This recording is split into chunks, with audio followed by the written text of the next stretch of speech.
turun fi'li. Jadi kalau ada yang punya niat umroh, sering-sering latihan jalan. Kalau kita ini dari rumah ke warung aja naik motor kita, di sana susah nyari motor karena ada motor. Orang semua jalanan. Orang sekitar Masjidil Haram itu paling sedikitnya setiap hari itu jalannya itu 10 kilo jalannya, 1 kilo sholat bulik, 1 kilo, 2 kilo, 5 waktu 10 kilo. Maka rumah sakit di Mekah, di Madinah itu sepi. Di sini orang Indonesia mau beli rokok di warung pakai motor, dan di sana semua jalan kaki. Insya Allah luar biasa.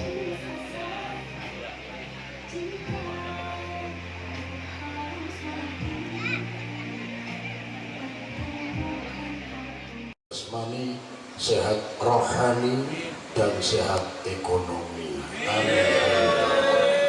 Mudah-mudahan beliau diberikan kesabaran dalam mendidik murid-murid beliau, diberikan keikhlasan, dan mudah-mudahan apa yang beliau amalkan mampu menggapai keridhaan Allah dan mampu menggembirakan hati Rasulullah Sallallahu Alaihi Wasallam. Amin amin ya rabbal alamin. Kepada saudara-saudara ulun, di sini ada Ustaz Arsyad Al-Hafidh, Ustaz Qori tadi, Ustaz Mukhlis Al-Hafidh, Guru Zuhri, nah ini dan Ustaz-Ustaz yang lain, ada saudara saya Pak Adam, Pak Fatoni, nah ini ya. Dan mohon maaf tidak mampu menyebutkan nama pian satu persatu karena kawa menyebutkan ngaran pian sekong-sekong. Nah, ulun minta maaf, tapi sebenarnya tidak murni kesalahan ulun ya. Ada juga sisi kesalahan dari pian. Kenapa pian waktu tasmiyahan ulun kada diundang? Nah ini ya, makanya ulun kada tahu ngaran pian. Jadi bukan salah ulun 100% ya. Jadi semua para bapak, para ibu, adik-adik semuanya yang hadir di sini mudah-mudahan mendapatkan kasih sayang khusus dari Allah Subhanahu wa taala, mendapatkan perhatian khusus dari Allah Subhanahu wa taala, mendapatkan perlindungan khusus dari Allah Subhanahu wa taala, sehingga kondisi kita semua senantiasa sehat jasmani, sehat rohani, dan sehat ekonomi. Nah, ini kelihatannya sehat jasmani aminnya ya standar, sehat rohani juga standar, pas sehat ekonomi wah ini. Nah ini kelihatannya amin. Nah ini sepertinya lika-liku laki-laki yang belum laku-laku ya, mikir jujuran, tanya amin. Nah, ya, nyaring ya, mudah-mudahan ya dimudahkan jujurannya nanti ya. Ya.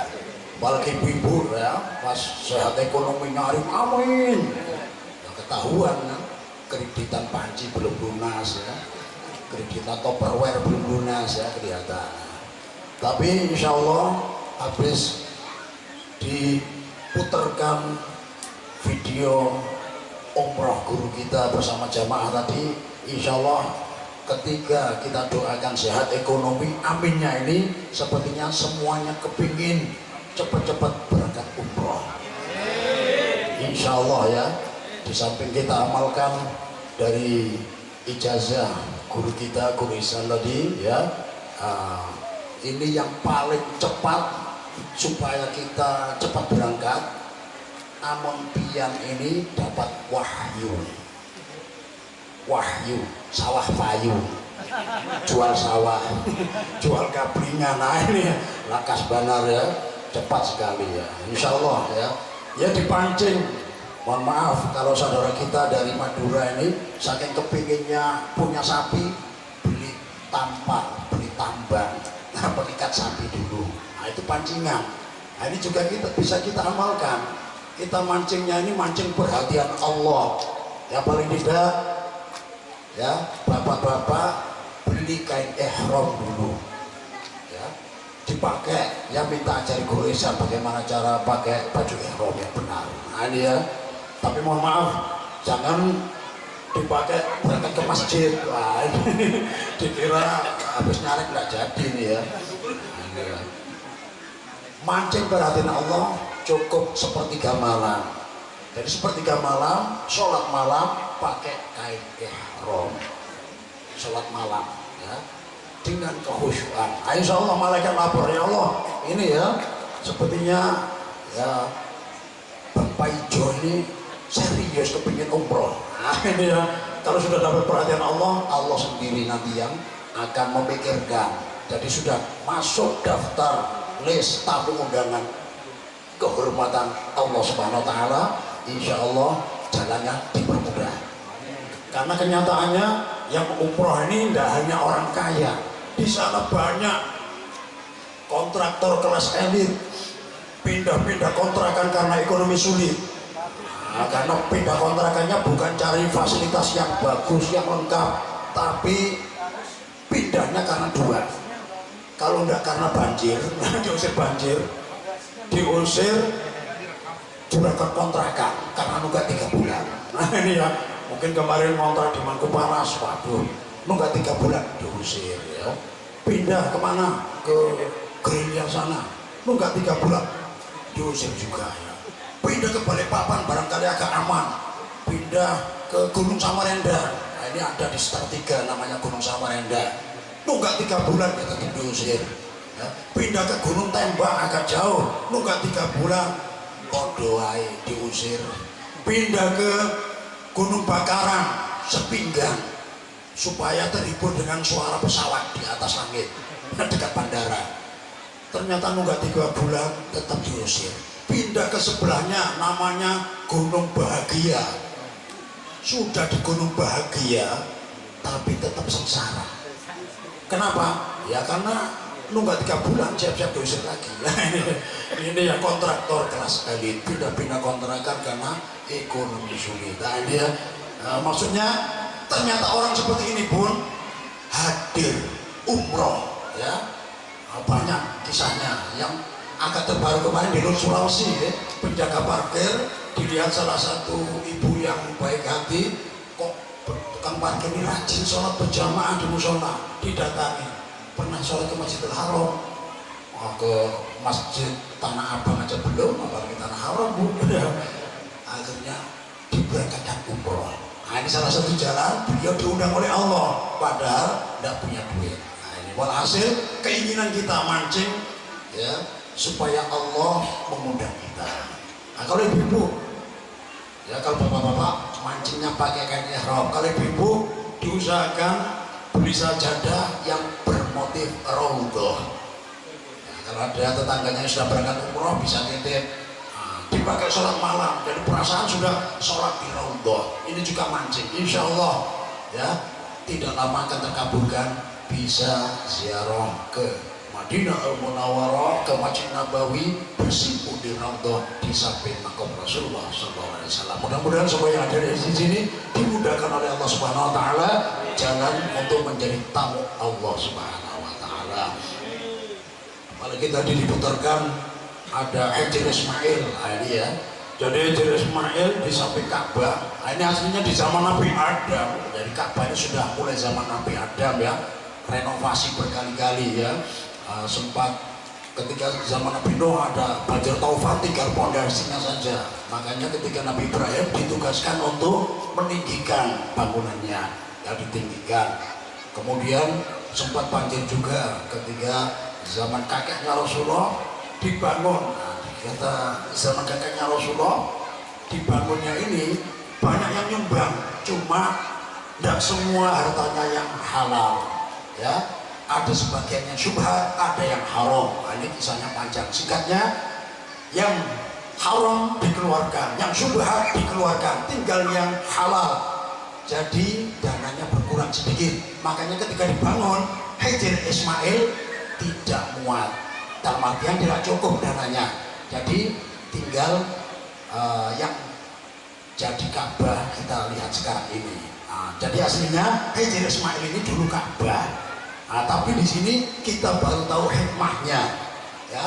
Hikmahnya Hajar Ismail tidak dibangun dimasukkan dalam Ka'bah. Padahal itu hukumnya Ka'bah. Makanya nanti kita bimbing guru ihsan ketika tawaf, tangan kita tidak boleh masuk ke Hajar Ismail, tangan kita tidak boleh masuk ke Hajar Ismail karena itu bagian dari Ka'bah, harus di luar Hajar Ismail ya. Hikmahnya apa? Kata guru ihsan tadi, ada jamaah yang sudah berhasil dapat kesempatan masuk ke Hajar Ismail, sholat di situ, dan sholat di Hajar Ismail hukumnya sama dengan sholat di dalam Ka'bah. Dan kalau potongan-potongan pian ini, kalau ingin sholat di dalam Ka'bah, mungkin kuring berdahulu, ya, ngaruh mimpi ya baru kawat insyaallah ya. Jadi hanya presiden aja ya, presiden dipersilahkan. Kalau mohon maaf Pak RT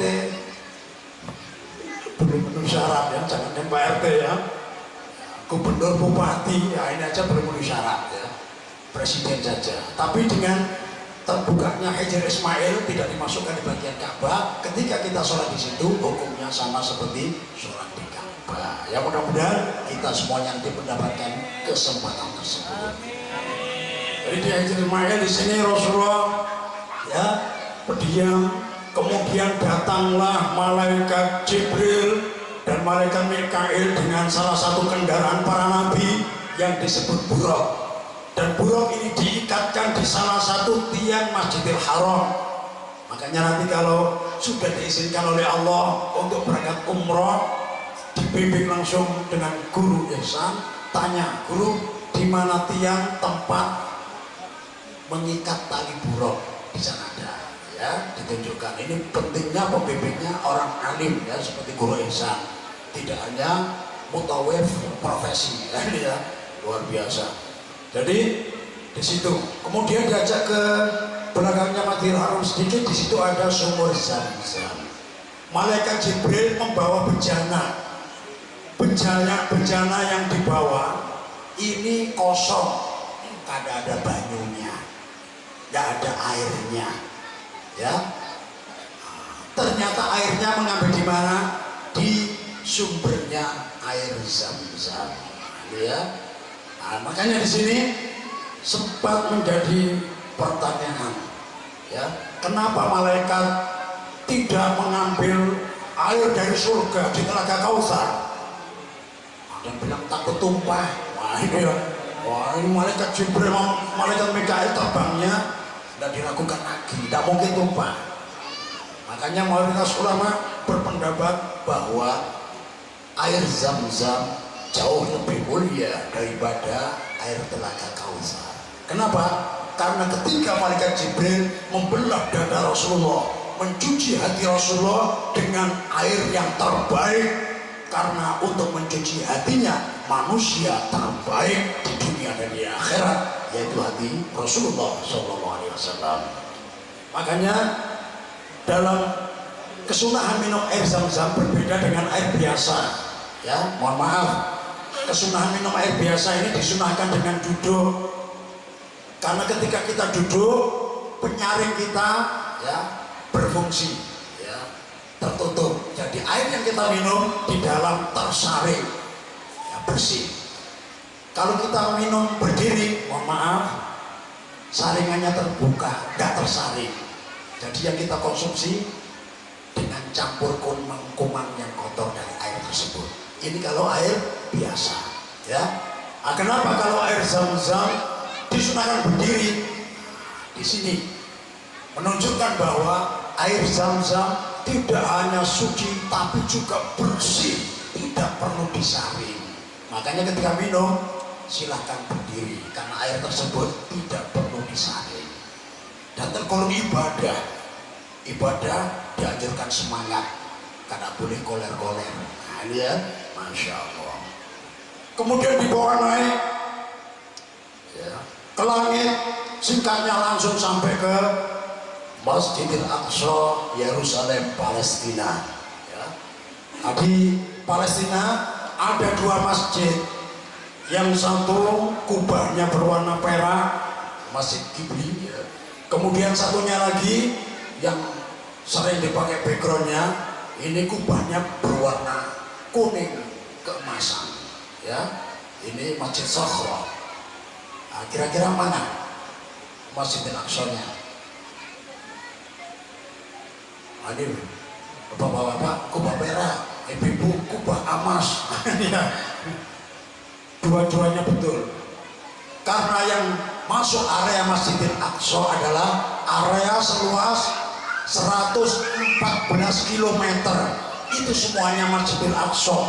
Di situ termasuk Masjid Qibli yang kubahnya perak, termasuk Masjid Sakhra yang kubahnya emas, ya. Di situ ada Masjid Burak juga karena di dalamnya terdapatkan besi pengikat buruk ketika Rasulullah turun bersama malaikat Jibril dari Mekah Al-Mukarramah, diikatkan di situ. Makanya namanya Masjid Burak. Ada juga Masjid An-Nisa di situ, ya. Walhasil luas Masjidil Aqsa, dan ini kewajiban orang Islam, bukan hanya kewajiban orang Palestina atau orang Gaza saja. Jadi makanya kalau ada donasi ke Palestina, ada kelebihan rezeki, jangan ragu-ragu, jangan ketinggalan, kita ikut berdonasi dan yakinlah sampai, dan buktinya memang semuanya sampai, ya. Jadi luar biasa. Jadi di situ, dan kubah yang berwarna emas ini di dalamnya terdapat batu yang dipakai pijakan Rasulullah ketika beliau mau naik ke langit. Nah, di zaman sahabat Umar, ya ini cuma dibangun sederhana aja, kotak itu aja, ya. Kemudian ketika Khalifah Bani Umayyah dibangun lebih besar, segi 8, kemudian dikasih kubah, cuma kubah biasa. Ketika tahun kurang lebih 1991, Raja Zordania melapisinya dengan emas. Nah ini, ya. Jadi kubah emas itu termasuk Masjidil Aqsa, cuma yang dipakai sholat di masjid yang kubahnya perak, Masjid Qibli. Dan di bawah masjid yang kubah emas tadi, disitulah batu tempat pijakan Rasulullah ketika naik ke langit tingkat pertama, bertemu Nabi Adam alaihissalam. Naik tingkat kedua, bertemu Nabi Isa dengan Nabi Yahya, ya. Naik ke langit tingkat 3, bertemu Nabi Yusuf alaihissalam. Ke tingkat keempat, bertemu Nabi Idris alaihissalam. Ke langit tingkat ke-5, bertemu Nabi Harun alaihissalam. Naik ke langit tingkat ke-6, bertemu Nabi Musa alaihissalam. Ketika naik langit tingkat ke-7, bertemu Abul Anbiya Nabi Ibrahim alaihissalam. Setiap langit ada satu nabi, kecuali langit tingkat kedua, Nabi Yahya dan Nabi Isa, ya. Nabi Yahya statusnya sudah wafat. Beliau adalah putra dari Nabi Zakaria, pamannya Sayyidatina Maryam, jadi masih ada hubungan kerabat. Sedangkan Nabi Isa ini statusnya masih hidup, ya. Barrofa'ahullah, bahkan Allah mengangkat Nabi Isa, diselamatkan dari kejaran orang-orang Bani Israel waktu itu. Umur beliau salah 33 tahun, dan yang terpenting beliau masih bujang. Nanti di akhir zaman beliau akan turun beberapa misi, diantaranya menghapus pajak, menghancurkan salib, membunuh Dajjal, ya. Yang mampu membunuh Dajjal Nabi Isa. Dan yang terpenting, beliau tidak membawa syariat baru, tapi beliau mengikuti syariatnya Rasulullah SAW. Dan nanti beliau mengikuti kesunahan Rasulullah, karena beliau waktu itu masih bujang. Nanti beliau menikah, makanya ayah bunda abah ulun, ya, acil bini julak bini, amun pian handa baisi menantu Nabi Isa, silakan nunggu dekat hari kiamat. Itu anak pian masih TK, yang anak binian, ya. Anak biniannya masih TK. Pas Nabi Isa turun, ternyata anak yang wah ini masih TK, nanti sudah jadi nini biot, ya. Nah, Nabi Isa nya kada hendak, ya. Jadi ini, ya, luar biasa. Beliau habis langit tingkat ke-7 naik ke Sidratul Muntaha. Masya Allah, ini mohon maaf, ini menguatkan yang sering disampaikan guru kita, guru mursyid kita, Guru Muhammad Ihsan, ya, bahwa dalam akidah kita harus ya sesuai yang kita anut faham al-sunnah wal jamaah bahwa Sidratul Muntaha bukan tempatnya Allah. Karena ada paham yang menyimpang ya, mendidik murid-muridnya Allah ada di langit. Nah, ini paham menyimpang. Langit termasuk makhluk, Sidratul Muntaha makhluk, ya Allah tidak memerlukan makhluk. Allah mukhalafatul hawadisi, Allah membedai dengan segala hal yang baru, segala hal yang diciptakan oleh Allah. Jadi Sidratul Muntaha ini adalah tempat kemuliaan untuk Nabi Muhammad SAW, sebagaimana Bukit Turisina ini juga tempat kemuliaan bagi Nabi Musa. Jadi ketika Nabi Musa ingin berdialog dengan Allah, disuruh mendatangi tempat kemuliaan baginya, Bukit Turisina.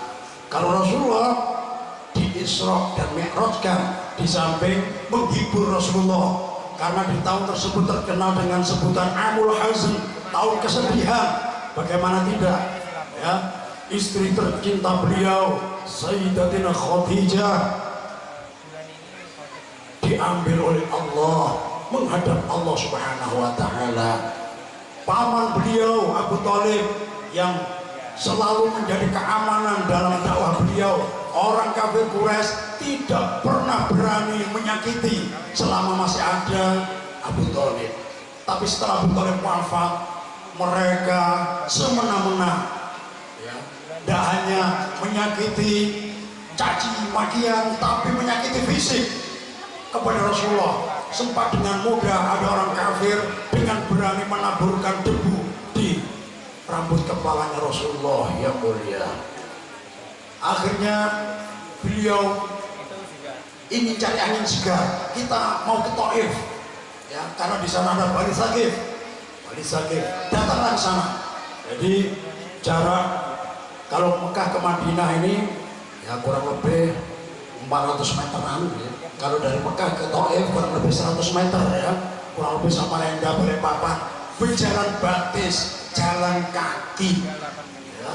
Bayangkan sampai sana ternyata tidak disambut dengan tola'al badru alaina, tidak disambut dengan bunga mawar, bunga melati, tapi disambut dengan lemparan batu asli ya, sampai beliau berdarah, sampai Allah memerintahkan malaikat penunggu gunung di Taif, tanyakan kepada kekasihku Nabi Muhammad kalau dia ingin ya gunung itu diangkat, dilemparkan di penduduk Taif biar mereka semuanya binasa, silakan patuhi perintah Nabi Muhammad.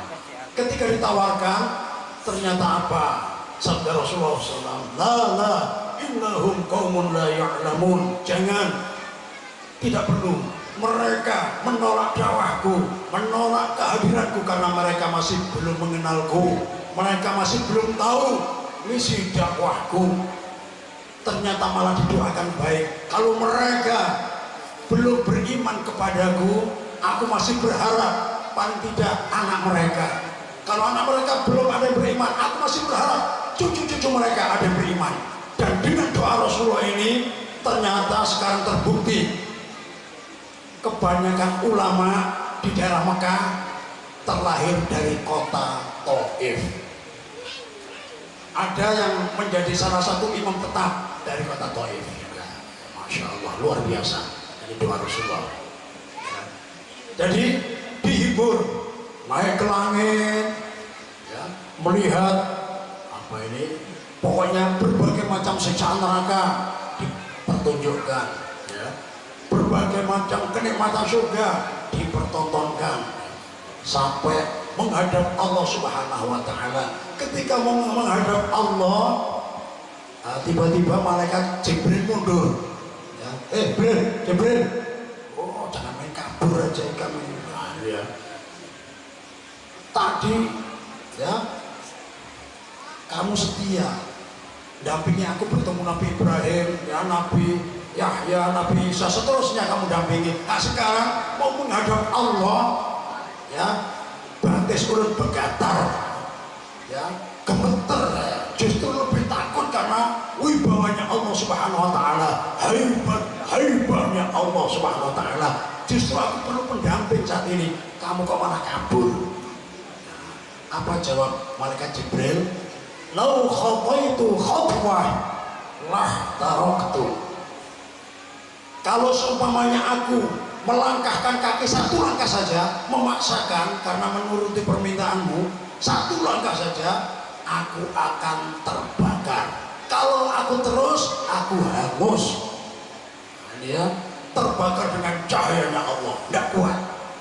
Ya, jadi dengan jawaban ini Rasulullah tidak memaksa malaikat Jibril. Jadi memang Rasulullah hanya memberikan kemampuan kepada kekasihnya, manusia tercinta, yaitu Rasulullah SAW, ya, sampai masuk bertemu dengan Allah, mendapatkan perintah sehari semalam sholat 50 kali, ya, 50 kali. Ketika turun bertemu Nabi Ibrahim di langit 37, Nabi Ibrahim tidak banyak komentar, tidak banyak usulan, ikut aja. Ketika turun ke langit ke-6, ini bertemu Nabi yang suka protes. Nabi siapa? Nabi Musa, ya. Berguru sama Nabi Khidir aja, ya. Gurunya diprotes terus, ya. Pinjam kapal bagus, dipinjemi gratis. Ternyata ketika berlayar, ya, layarnya dirusak, bawahnya dilubangi, jadi kondisi kapalnya rusak. Diprotes. Nabi Khidir, apa yang kau lakukan? Tidak tahu terima kasih. Dipinjami kapal bagus, malah dirusak. Ternyata hikmahnya apa? Ternyata di depan sana ada perompak, ada pembegal kapal, tapi yang dibegal yang bagus-bagus. Kapalnya dirampas, otomatis penumpangnya dibunuh supaya gak bikin masalah. Karena kapalnya ini rusak, tidak dirompak, ya tidak diambil, makanya penumpangnya selamat. Nah, dia salah satunya. Jadi walhasil ini di bab yang lain, ya. Ketika Rasulullah ditanya, apa yang kamu dapatkan wahai Muhammad? Nah, ini para nabi, ya. Para nabi nyebutnya namanya langsung, sama seperti malaikat Jibril, ya Muhammad, ya. Jangan langsung dianggap, malaikat Jibril kurang adab, jangan, ya. Jadi orang yang manggil nama langsung, ya Muhammad, nah, ini salah satunya alasannya karena saking akrabnya, ya. Malaikat Jibril teman akrab, manggilnya ya Muhammad. Ada dua kemungkinan. Yang pertama karena akrabnya, atau yang kedua kebiasaan orang udik, orang yang hidupnya di gunung turun gunung, orang primitif. Nah, ini datang ke Rasulullah, ya Muhammad. Nah, ini, ya, ini zaman dulu, ya. Kalau para sahabat semuanya memanggilnya ya Rasulullah, ya Nabi Allah, ya. Jadi ya Muhammad, apa yang kamu dapatkan? Diwajibkan aku dan umatku sehari semalam sholat 50 kali. Nabi Musa memberikan usulan, minta keringanan pada Allah. Aku membaca di Taurat, umatmu ini orangnya handap-handap. Apa handap-handap? Pendek-pendek. Apanya yang pendek? Ampun nyau. Segalanya pendek, ya. Termasuk umurnya, mohon maaf, ya. Di Taurat diterangkan, bahkan disabdakan oleh Rasulullah SAW, anak umroh ummati hawalai sittin wa sab'in wa qalilun man yatajawazha. Umurnya umatku ini berkisar antara 60 sampai 70, sedikit sekali yang melewati batasan tersebut. Kalau umur Nabi zaman dahulu berapa? Baca surah Nuh, ya. Nabi Nuh mendakwai umatnya berapa lamanya? Al-fasanah illa khamsina ama, 1000 tahun kurang 50. Berapa? 950 tahun. Nah, itu, ya. Panjang-panjang, ratusan ribuan. Nah, sedangkan umat Rasulullah tadi itu, ya, hanya sekitar 60-70. Bahkan zaman Nabi Isa juga masih, Nabi Musa juga masih panjang-panjang. Nabi Musa sempat lewat, ada seorang ibu menangisi di atas kubur anaknya. Nah, Nabi Musa sempat tanya, Cil, kenapa dia menangis? Nah, anak ulun meninggal. Berapa umurnya Cin? Arba'umi aksana. Acil Arab ini ya. Arba'umi aksana. Nah ini ya, terjemahan Spanyolnya ya 400 tahun. Masya Allah. Anaknya umur 400 tahun katanya masih kecil, masih balita. Nah jadi balita di masanya Nabi Musa adalah bayi di bawah umur 500 tahun. Nah, kalau zaman Nabi Muhammad balita bayi di bawah umur 5 tahun. Nah intinya umurnya ya handap-handap, pendek-pendek. Orangnya sama aja ya, handap-handap juga ya. Ini yang paling tinggi berapa meter kira-kira? 2 meter aja sudah ya. 2 meter banyak yang ngolong-ngolong menghapaki. Awas, pinggir-pinggir ada tiang listrik lewat. Ya. Padahal cuma 2 meter ya. Nabi Adam Sitina Biroan 60 hasta. 1 hasta itu begini. 1 hasta perkiraan setengah meter. Jadi tingginya Nabi Adam 60 hasta berarti kurang lebih 30 meter. Nah, di kalangan kita ya tadi 30 lebihnya ya, 1 meter 30 ya. Nah, ini luar biasa. Jadi intinya umat Nabi Muhammad pendek-pendek dan lemah-lemah. Nabi Musa bilang umatku saja yang gak kuat-kuat diwajibkan sehari semalam sholat 1 kali, itu aja banyak yang meninggalkan sholat. Nah, itu sebagai riwayat cuma 1 kali, itu aja banyak yang enggan melakukan sholat. Bagaimana dengan umatmu ya, kecil-kecil ya, halus-halus sholat sehari semalam 50 kali ya, jadi kikicak, jadi bubur sondol umatmu ya. Jadi kayak dawet semua nanti ya, kayak es dawet gitu ya. Jadi walhasil ya dinasihati, akhirnya minta keringanan, minta pendapat ke malaikat Jibril.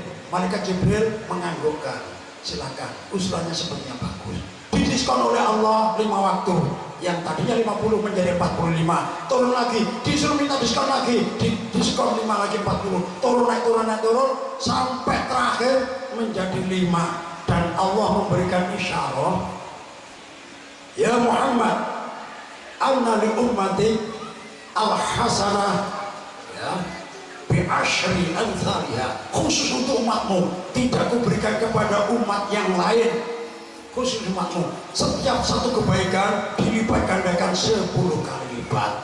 As-sholah minal hasanah, sholat termasuk kebaikan. Walahum fil yawm wal laylah 5 sholawat walahum thawabu 50 sholat. Sekalipun umatmu mengerjakan sholat sehari semalam sebanyak 5 kali, tapi pahala yang didapatkan adalah 50 kali sholat ya. Allahumma sholli ala sayyidina Muhammad. Bersyukur, beruntung kita menjadi umat Rasulullah SAW, banyak keistimewaan. Yang membuat Rasulullah heran ketika diajak jalan-jalan ke neraka, faidan aktsaru ahliha an-nisa'u, ternyata paling banyak penghuni neraka dari kalangan laki-laki maupun perempuan ini lebih banyak kaum, oh ini perempuan langsung ya, ibu-ibu diem ya, kaum perempuan. Nah, ini yang buat heran, kok bisa ya, padahal seorang wanita ini kalau cari pahala sangat mudah sekali. Hadir ke masjid, ke musola, ke majelis taklim, 1 langkah dosanya gugur, langkah kedua derajatnya diangkat ya. Jadi setiap langkah menggugurkan dosa, mengangkat derajat, luar biasa ya. Belum lagi nanti pulang disambut sang suami, mencium tangan suami, masya Allah, pahala mencium tangan suami sama seperti mencium hajar aswad, masya Allah ya. Apalagi kebetulan tangan suaminya warnanya hirang latat, ireng gosong ya. Pas, lebih mendalami, lebih menjiwai, ya Allah, mencium hajar aswad ini ya Allah. Tangannya gosong. Ya kalau yang umrah tadi ya, untung kalau di BP Guru Esa salah satu jamaah perempuan aja Mbak Desti tadi sempat mampu mencium hajar aswad. Nah, ini luar biasa. Tentunya dengan penuh perjuangan dan banyak doa, masya Allah ya. Nah, tapi untuk sementara ya cukup nyium tangan lagi pian. Tangan suami dicium terus ya, yang sekiranya tadi putih bisa luntur ya. Masya Allah. Ya tadinya hilang ya, hitam bisa luntur ya, luar biasa. Nah ini belum lagi kalau mohon maaf suaminya minta jatah, apa istilahnya itu?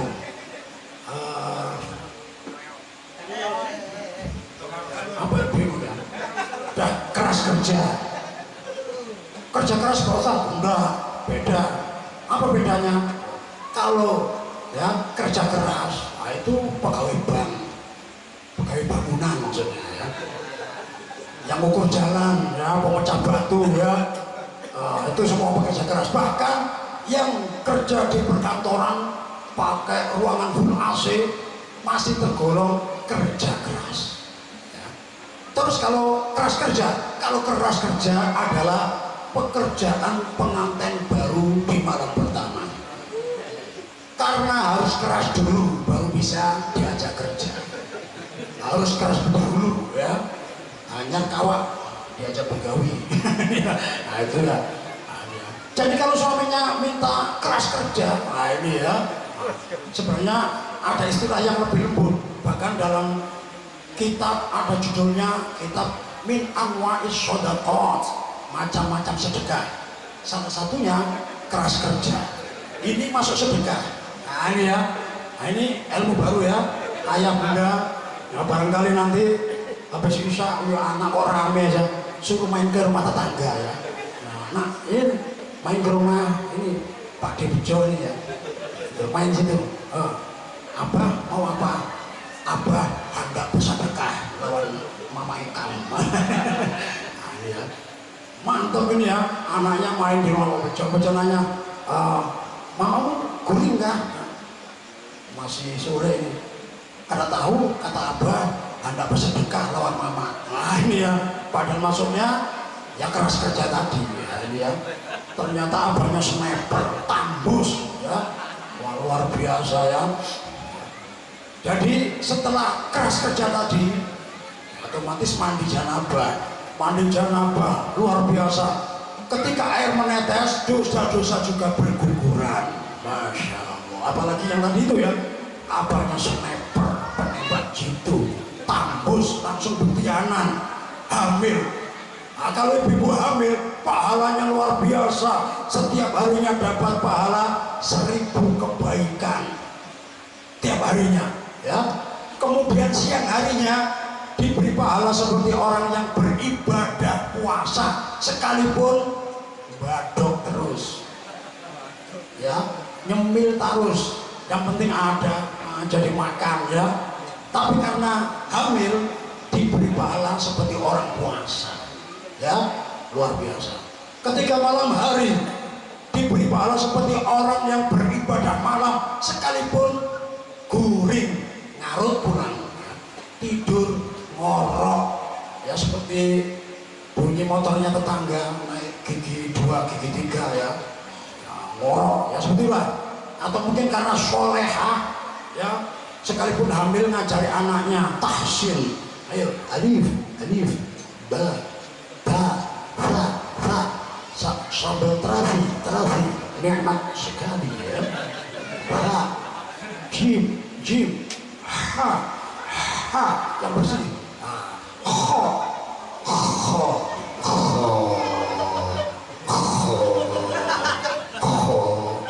moro ya, karena hamil ya kauyuhan, kelaparan ya, kecapean.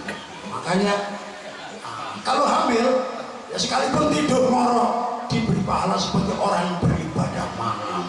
Ini luar biasanya orang hamil ya. Hamil 9 bulan ya, kemudian melahirkan, bayinya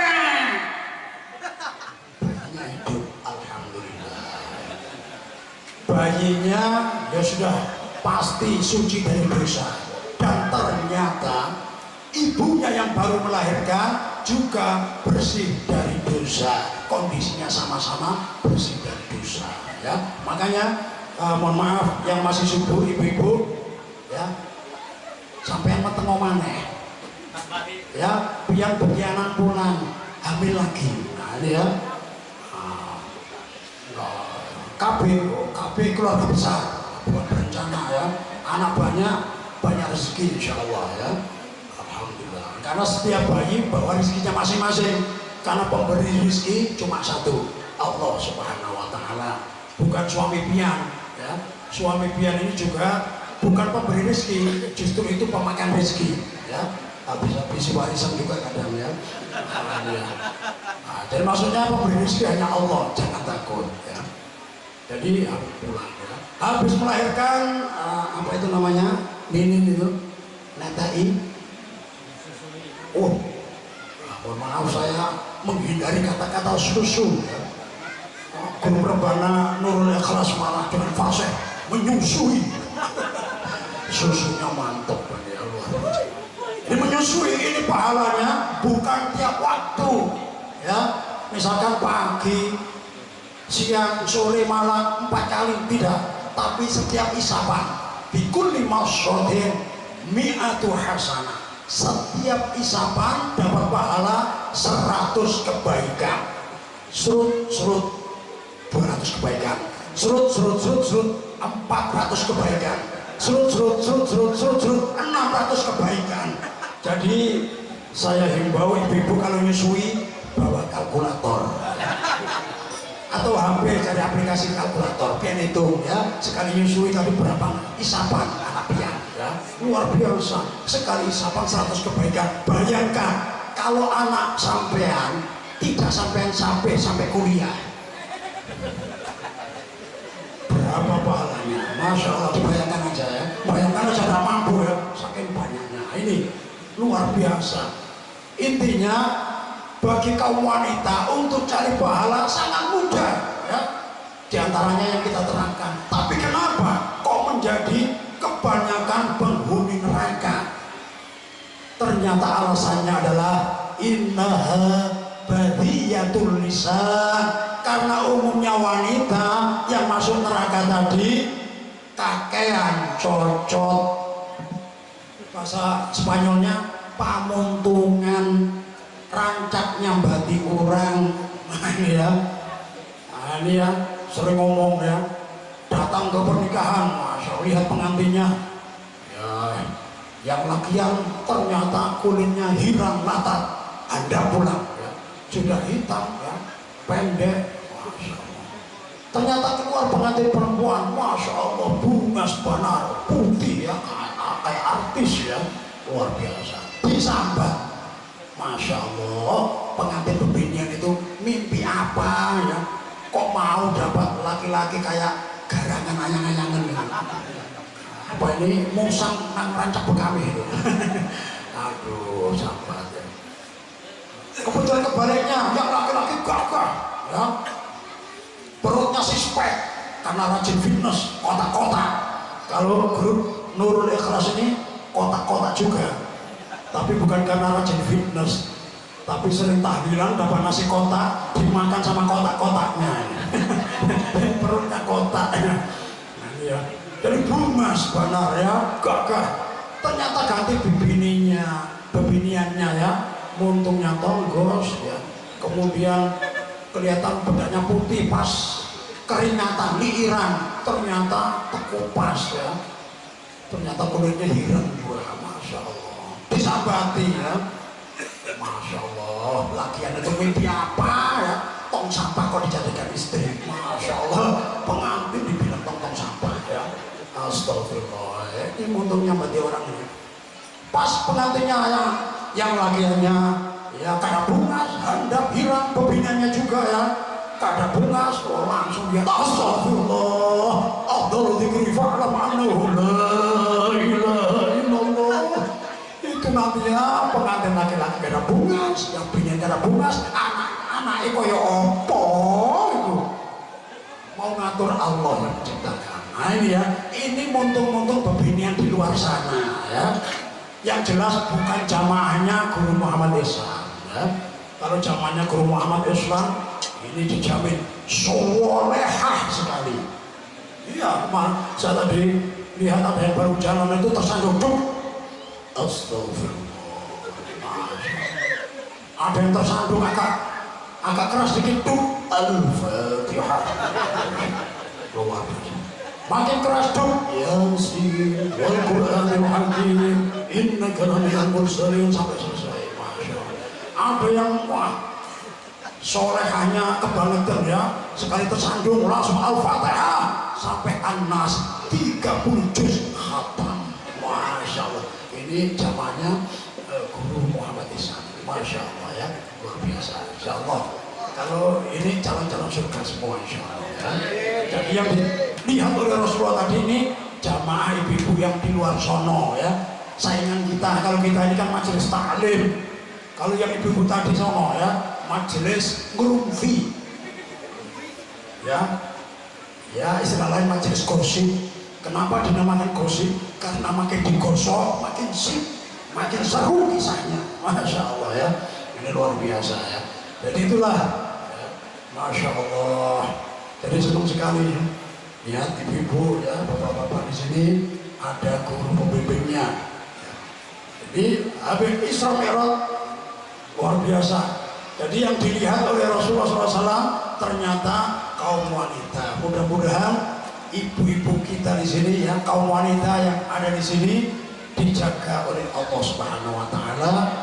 Ya, yang statusnya sebagai istri membantu suaminya untuk berdakwah ya, banyak-banyak membaca sejarahnya Sayyidatina Khadijah ya.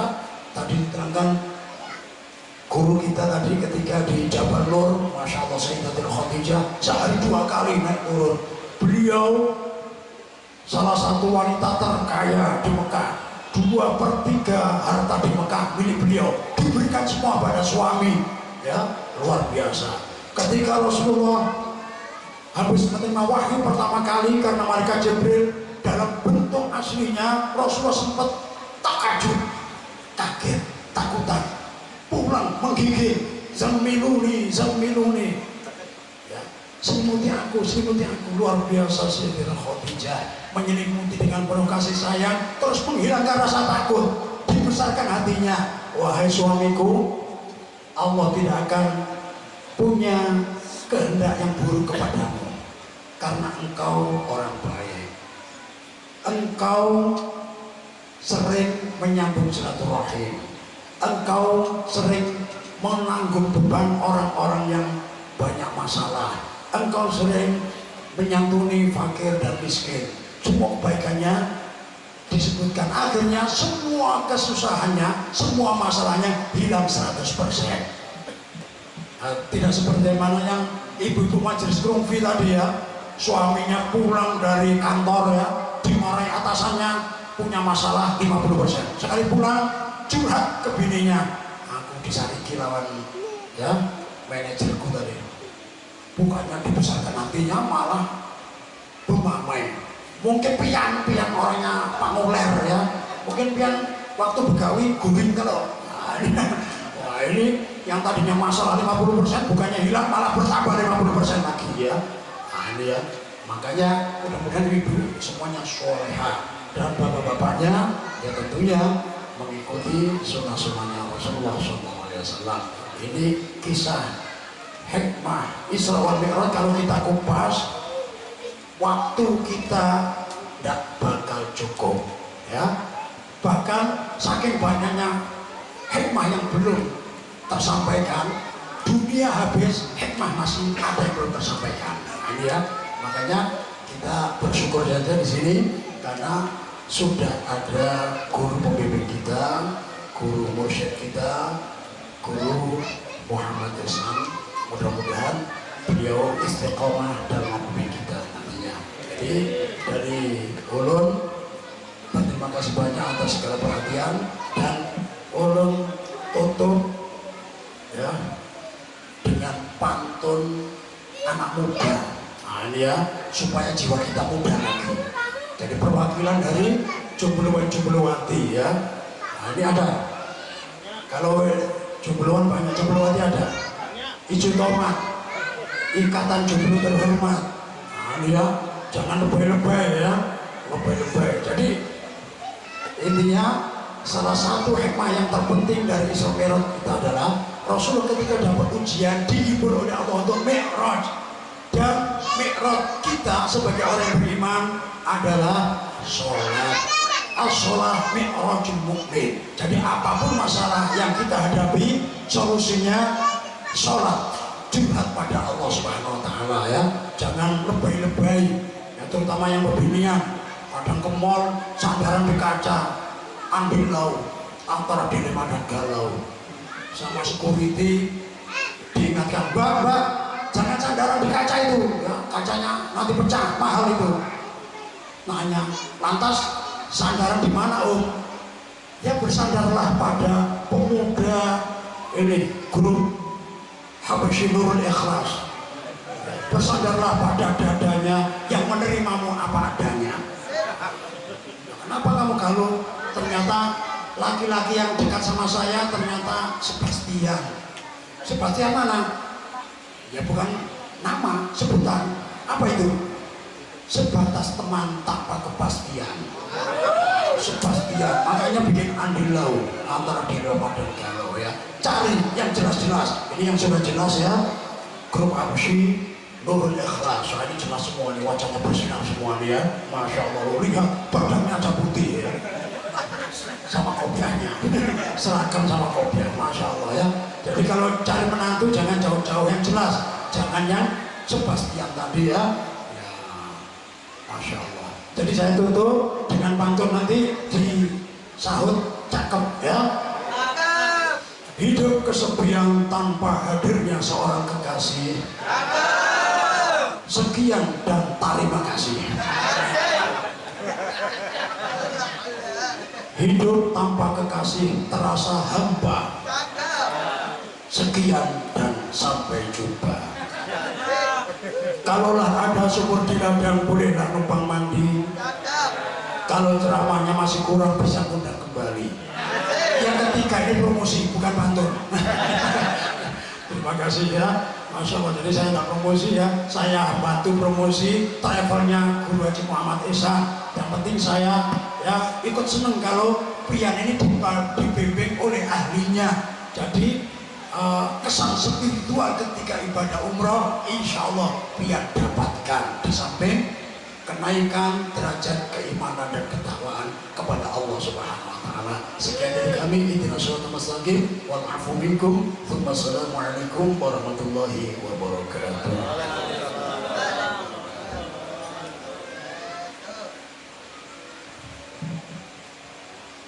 Alhamdulillahirabbil alamin. Jazakumullah khairan jazaa kepada guru kita Ustaz Ajmain bin Ahmad. Mudah-mudahan semua nasihat beliau ini tadi akan senantiasa kita jadikan pegangan, pedoman yang akan membuahkan amal soleh di kehidupan kita selanjutnya. Semoga ceramah beliau yang lucu tadi bukan kita ambil lucunya, tapi kita ambil hikmahnya. Memang begitu kalau orang-orang soleh itu dia senangnya melucu ya, biar orang tidak tahu keistimewaannya di sisi Allah Subhanahu wa Ta'ala. Jadi jamaah yang dirahmati Allah Subhanahu wa Ta'ala, kita sudah mendengarkan tausiah dari Ustadz Ajmain tadi. Sebelum kita tutup, kita dengarkan dulu hiburan sedikit dari Habsyi kita. Tolong hibur kami dengan nasyid ya. Satu lagu, baru nanti kita tutup dengan doa, dan insya Allah kalau ada hidangan yang disiapkan kita bisa nikmati bersama. Ustaz.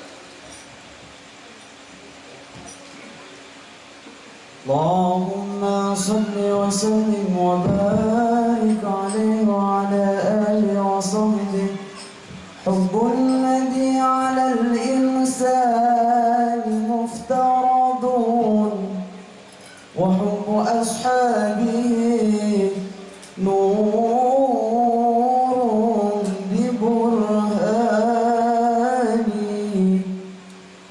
كان يعلم أن الله خالقه لا يأتين أبا بكر ببهتان ولا مخصن الفاروق صاحبه ولا الخليفة عثمان بن عفان ولا عليا أبا السبطين نعم فتى أوصى به الله في سره وإعلانه فهم صحبة خير الخلق حصهم رب العباد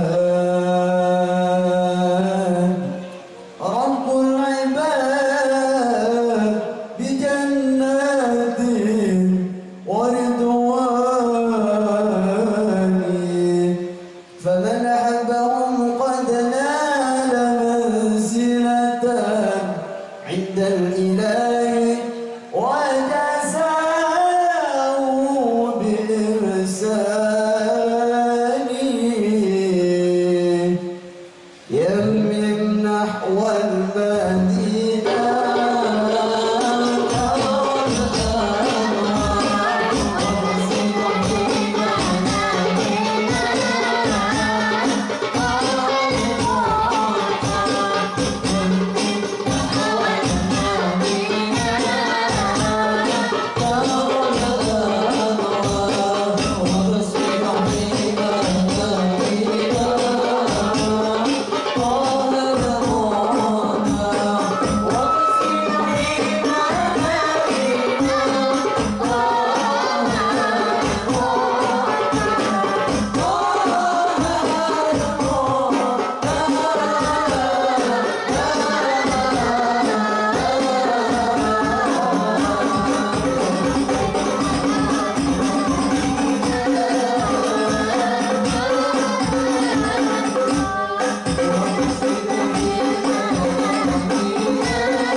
sama-sama berdoa kepada Allah Taala. Semoga Allah Subhanahu wa taala merahmati kita semuanya. Alhamdulillah minasyaitonir rajim. Bismillahirrahmanirrahim. Alhamdulillah rabbil alamin. Allahumma shalli ala sayyidina Muhammad wa ala ali sayyidina Muhammad. Allahumma inna nas'aluka bi annana nashhadu annaka Allah la ilaha illa antal ahadus samad alladzi lam yalid wa lam yulad wa lam yakul lahu kufuwan ahad. Ya hayyu ya qayyum ya ilahana wa ilah kulli syai' ilaha wahida la ilaha illa anta. اللهم برحمتك عمنا وفينا شر ما أهمنا وعلى حبك وحب نبيك محمد صلى الله عليه وسلم جمعا توفنا وأنت راض عنا واغفر اللهم لنا ولوالدينا ولمشايخنا ولجميع المؤمنين والمؤمنات والمسلمين والمسلمات برحمتك يا أرحم الراحمين. اللهم إنك تعلم أن هذه القلوب قد اجتمعت على محبتك والتقت على طاعتك وتوحدت على دعوتك وتعاهدت على نصرة شريعتك فوثق اللهم رابطاتها ولمدها واهدها سبلها واملأها بنورك الذي لا يخبو واشرح صدورها بفيض الإيمان بك وجميل التوكل عليك واحيها بمعرفتك واحيها بمعرفتك وحيها بمعرفتك وأمتها على الشهادة في سبيلك إنك نعم المولى ونعم النصير. وصلى الله على سيدنا ومولانا محمد وآله وصحبه وبارك وسلم. سبحان ربك رب العزة عما يصفون وسلام على المرسلين والحمد لله رب العالمين. تقبل الله منكم. Subhanaka Allahumma bihamdika asyhadu an la ilaha illa anta astaghfiruka wa atubu ilaik. Tsumma assalamualaikum warahmatullahi wabarakatuh. Tolong panitia disambung. Panitia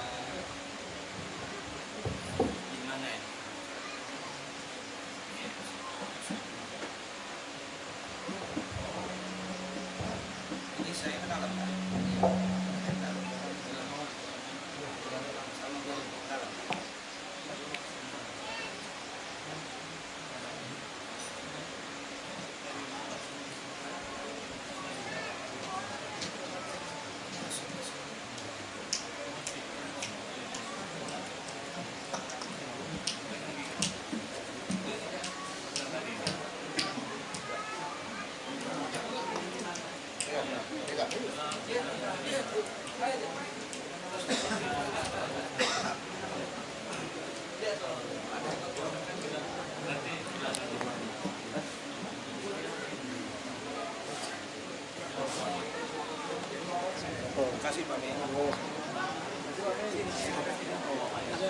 Ayo Pak Dan, monggo. Bapak-bapak yang ada di sekitaran sini dipersilakan masuk ke dalam majelis untuk menghidang menikmati hidangan. Terima kasih.